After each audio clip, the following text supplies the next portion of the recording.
নমস্কার, আমার রান্নাবান্না মাই স্টাইল চ্যানেলে আপনাদের স্বাগত। আশা করি আপনারা সবাই ভালো আছেন এবং সুস্থ আছেন। আজকের রেসিপি হচ্ছে কাঁচা ফুটি দিয়ে তরকারি, চিংড়ি মাছ দিয়ে। এখানে আমি দুটো কাঁচা ফুটিকে কেটে রেখেছি, এখানে একটা বড় টমেটো কেটে রেখেছি, এখানে এক কোয়া আদা আর 3-4টে রসুন আর কাঁচা লঙ্কা দিয়ে বেটে রেখেছি, এখানে 250 চিংড়ি মাছ আমি ছাড়িয়ে রেখেছি। চলুন গ্যাসে কড়াটা বসিয়ে দিই। আমি গ্যাসে কড়াটা বসিয়ে দিয়েছি, এবার আমি তেল দেব। আমি খুব কম তেল দেব, ব্যাস এইটুকু তেল দেব। আপনারা যে যার পরিমাণ মতো তেল দেবেন, আমি বেশি তেল দেব না,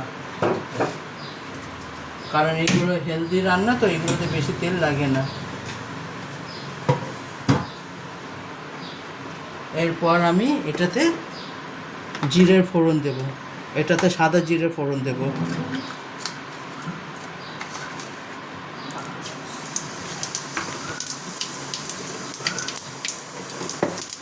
এরপরে আমি চিংড়ি মাছটা দিয়ে দেবো।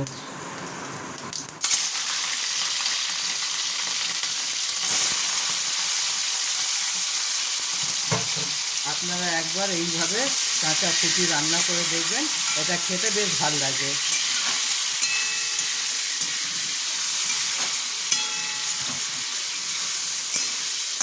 খেতে বেশ সুন্দর লাগে। এটাকে একটু ভেজে নিই। এরপর আমি এটাকে আদা কাঁচা লঙ্কা বেটে রেখেছিলাম, সেটা দিয়ে দিলাম।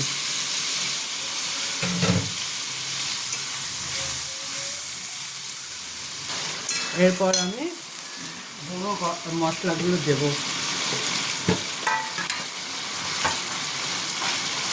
এখানে আমি 1 চামচ ধনের গুঁড়ো, 1 চামচ জিরের গুঁড়ো আর হাফ চামচ আমি হলুদের গুঁড়ো দিলাম।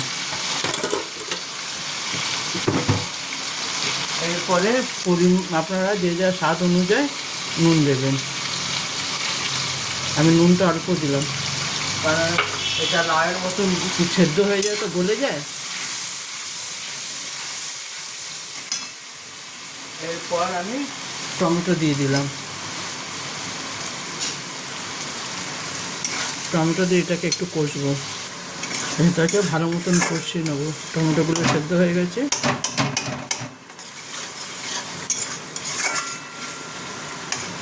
এটা একবার রান্না করে দেখবেন, এটা খেতে খুব ভালো লাগে। ফুটি তো আপনারা পাকা খেয়েছেন, একবার কাঁচা ফুটি দিয়ে রান্না করে দেখবেন, এটা খুব সুন্দর টেস্ট হয়। এটা আপনি ভাতের সঙ্গে, রুটির সঙ্গে খেতে পারবেন যদি গামাকা গামাকা করেন।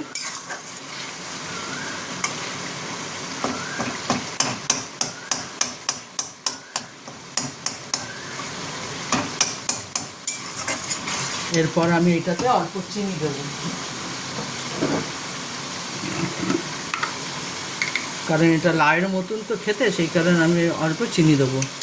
আপনারা চাইলে স্কিপ করতে পারেন।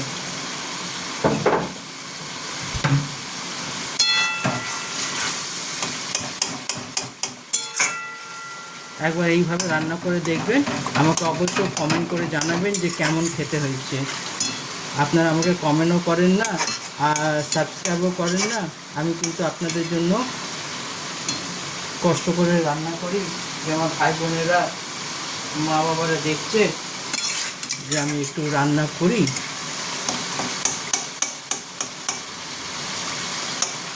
এই টমেটো এই খোসাগুলো আমি তুলে ফেলে দিই, কারণ এইগুলো ছিবড়ে তো সেদ্ধ হয় না। আজকাল এই টমেটোগুলো সেদ্ধ হতে চায় না, কোনো সবজিও নিলে সবজিও দেখবেন সেদ্ধ হতে চায় না। এটাকে আমি একটু কষে নিই। এরপর আমি এই ফুটিটা দিয়ে দেবো।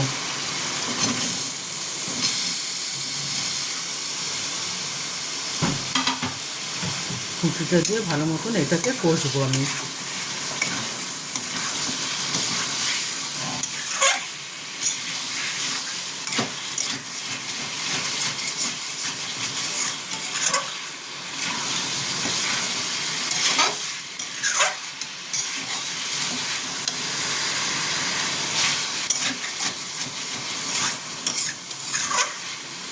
এইভাবে একটু কষে নেবে।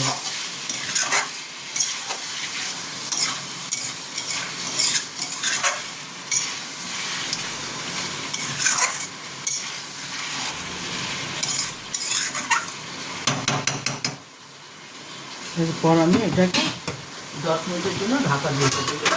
10 মিনিট পরে দেখা যাবে। এরপর আমি ঢাকাটা সরাবো।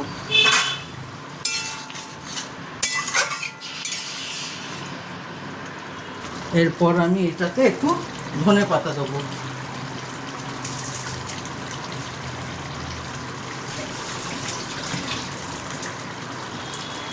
আপনারা চাইলে দিতে পারেন বা স্কিপ করতে পারেন, কিন্তু ধনেপাতা গন্ধটা বেশ ভালো হয়, সেই কারণে ধনেপাতা দিলে খেতে ভালো লাগে।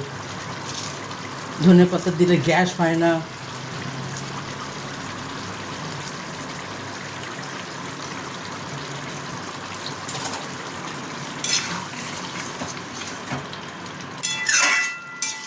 আমার ফুটি দিয়ে চিংড়ি মাছ একেবারে রেডি। এরপর আমি নামিয়ে নেব।